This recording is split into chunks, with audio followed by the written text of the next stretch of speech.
നമ്മുടെ സുഹൃത്തുക്കൾക്ക് നമ്മുടെ പുതിയ വീഡിയോയിലേക്ക് സ്വാഗതം. എല്ലാവർക്കും ഒരു ശുഭദിനം നേരുന്നു. കുറച്ച് ദിവസങ്ങളൊക്കെ ആയിട്ട് ഞാനിവിടെ ഇല്ലായിരുന്നു. നമ്മുടെ ബോസ് ജർമ്മനിലായതുകൊണ്ട് ഓട്ടോ ഒക്കെ കുറവായതുകൊണ്ട് നാട്ടിൽ പോയി. കുഞ്ഞിൻ്റെയൊക്കെ കൂടെ കുറച്ച് നാൾ ഇങ്ങനെ നിന്ന് 2-3 ആഴ്ച അവധിയായിരുന്നു. അപ്പോൾ എല്ലാവർക്കും സുഖമെന്ന് കരുതുന്നു.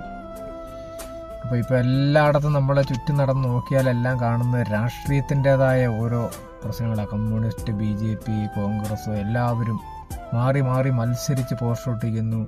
അവരുടെ പ്രകടനങ്ങൾ, അവരുടെ വീട് കയറ്റങ്ങൾ, എന്ത് പാർട്ടിക്കാരാണോ വീട്ടിലോട്ടൊക്കെ വരുന്നത് നമ്മൾ വീട്ടിലിരിക്കാൻ മേല. ഒരാൾ കഴിയുമ്പോൾ അടുത്തയാൾ ഇങ്ങനെ വന്നുകൊണ്ടിരിക്കുന്നു. ഇതെല്ലാം എന്തിനു വേണ്ടിയിട്ടാണ്? സ്ഥാനമാനങ്ങൾ മോഹിക്കുന്നതൊക്കെ എത്രത്തോളം ശാശ്വതമാണ്? എന്തെങ്കിലുമൊക്കെ കിട്ടപ്പോഴില്ലാതെ ഇവരൊക്കെ ഇങ്ങനെ നിൽക്കുമോ? അല്ലേ? ശരിയല്ലേ?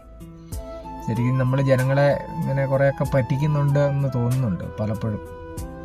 രാഷ്ട്രീയം ശരിക്കും വേണോ വേണ്ടയോ എന്നുള്ള വലിയൊരു ചോദ്യചിഹ്നം. കാരണം അതുകൊണ്ട് നമുക്ക് വലിയ നേട്ടങ്ങളുണ്ടോ എന്ന് തോന്നുന്നില്ല. അതിനകത്ത് നിൽക്കുന്ന ആൾക്കാർക്ക് നല്ല നേട്ടങ്ങൾ കണ്ടേക്കാം. പക്ഷേ നമുക്ക് ഇപ്പോൾ എനിക്കൊരു രാഷ്ട്രീയക്കാരനെ കൊണ്ടൊരു നേട്ടം ഇതുവരെ ഉണ്ടായിട്ടില്ല. അത് കാരണം നമ്മളങ്ങനെ സ്ട്രൈറ്റായിട്ട് ജീവിക്കുകയാണെങ്കിൽ നമുക്ക് രാഷ്ട്രീയത്തിൻ്റെ ആവശ്യമില്ല. ഇപ്പം വിദേശ രാജ്യങ്ങളിലൊന്നും രാഷ്ട്രീയക്കാരെന്ന് പറയുന്നത് വെറുതെ സ്വന്തമായി കാർ ഓടിച്ചൊരു കോട്ട് വിട്ട് സ്വന്തമായിട്ട് ഡ്യൂട്ടിക്ക് പോകുന്നു. ഇവിടെ എന്ന് പറഞ്ഞാൽ അങ്ങനെയല്ല. ഒരു മന്ത്രി പോകണമെന്നുണ്ടെങ്കിൽ ഒരു 30 പൈലറ്റ് വാഹനങ്ങൾ കാണും.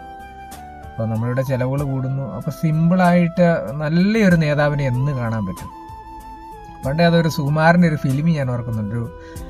പുള്ളി ഓട്ടോറിക്ഷയ്ക്ക് പോകുന്നതും അതുപോലെ തന്നെ ഒരു മുറുക്കാങ്കട കയറി ബീഡിയൊക്കെ വലിച്ചിരുന്ന ഒരു ചായയൊക്കെ കുടിച്ച് ജനങ്ങളോട് വർത്താനമൊക്കെ പറഞ്ഞ് ഇങ്ങനെ പോവുകയും അങ്ങനെയൊക്കെ ചെയ്യുന്ന നല്ല നല്ല മന്ത്രിമാരെയൊക്കെ നമ്മുടെ ജീവിതത്തിൽ അല്ലെ നമ്മുടെ കാലത്ത് സ്വപ്നം കാണാൻ പറ്റുമോ എന്ന് ഞാൻ പലപ്പോഴും ആലോചിക്കാറുണ്ട്. എല്ലാവരും സ്വാർത്ഥ താല്പര്യങ്ങൾക്ക് വേണ്ടിയാണ് രാഷ്ട്രീയം എന്ന് പറയുന്ന ഈ ഒരു അജണ്ടയിൽ മുന്നോട്ട് പോകുന്നതെന്ന് എനിക്ക് പലപ്പോഴും തോന്നിയിട്ടുണ്ട്. ഒന്നും ശാശ്വതം ആണെന്ന് എനിക്ക് തോന്നുന്നില്ല ഈ രാഷ്ട്രീയം എന്ന് പറയുന്നത്. അതുകൊണ്ട് പറ്റുന്ന ഇനിയാണെങ്കിലും ജയിച്ച് വരുന്നവരോട് എനിക്ക് പറയാനുള്ളത്, നമ്മൾ ജനങ്ങളെ സേവിക്കുകയും അവരുടെ മനസ്സിനെ തൊട്ടറിയുകയും അവരുടെ വികാര വിചാരങ്ങൾ മനസ്സിലാക്കുകയും ഒക്കെ ചെയ്യുന്ന നല്ലൊരു രാഷ്ട്രീയ നേതാവിനെ നമ്മൾ പ്രതീക്ഷിക്കുകയും അതുപോലെ നല്ല സമൂഹത്തെ വാർത്തെടുക്കാൻ നമ്മുടെ ഇവിടുത്തെ കുറ്റകൃത്യങ്ങളൊക്കെ നിർത്തലാക്കാനും അങ്ങനെയൊക്കെയുള്ള നല്ല നല്ല ചിന്തകളൊക്കെ ആയിട്ട് വരുന്ന നല്ല നേതാക്കന്മാർ ജയിക്കട്ടെ. എല്ലാവരും പാർട്ടി നോക്കാതെ നന്നായിട്ട് നല്ലൊരു മനുഷ്യനെ ജയിപ്പിക്കാൻ എല്ലാവരും മുന്നിട്ടിറങ്ങുക എന്നാണ് എനിക്ക് പറയാനുള്ളത്. അപ്പം ഇതോടുകൂടി എൻ്റെ വാക്കുകൾ ഞാൻ നിർത്തുന്നു. Thank you so much. എല്ലാവരും ലൈക്കും കമൻറ്റും ഒക്കെ ചെയ്യുക, ഫോളോ ചെയ്യുക. Okay, by.